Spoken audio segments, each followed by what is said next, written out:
A middle aged male patient, not a known case of diabetes mellitus and hypertension, was apparently normal 3 months back. Gradually, he started developing pain in the right hypochondric region, which is associated with bilateral pedal edema, reduced appetite, and generalized body weakness.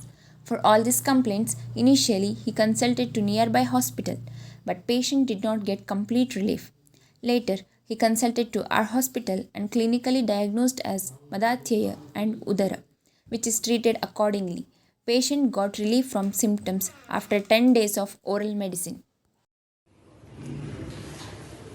ನನ್ನ ಹೆಸರು ಅಂಜಿನಪ್ಪ. ನನಗೆ ಹೊಟ್ಟೆ ನೋವು, ಕಾಲು ಬಾವು ಎಲ್ಲ ಇತ್ತು. ಬೇರೆ ಕಡೆ ಎಲ್ಲ ತೋರಿಸಿದೆ, ನನಗೆ ಹುಷಾರಾಗಲಿಲ್ಲ. ಇಲ್ಲಿ ಸಿಂದಗಿ ಶಾಂತವೀರೇಶ್ವರ ಆಯುರ್ವೇದಿಕ್ ಮೆಡಿಕಲ್ ಕಾಲೇಜಿನಲ್ಲಿ ಒಂದು 7 ದಿನ ಅಡ್ಮಿಂಟ್ ಆಗಿದ್ದೆ ನಾನು.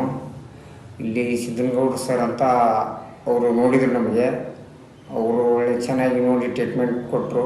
ಒಂದು 7 ದಿನದಲ್ಲಿ ಸ್ವಲ್ಪ ಹೊಟ್ಟೆ ನೋವೆಲ್ಲ ಕಡಿಮೆಯಾಗಿ ತೊಂದರೆ ಏನಿಲ್ಲ, ಪರವಾಗಿಲ್ಲ, ಅವ್ರು ಹುಷಾರಾಗಿದೆ.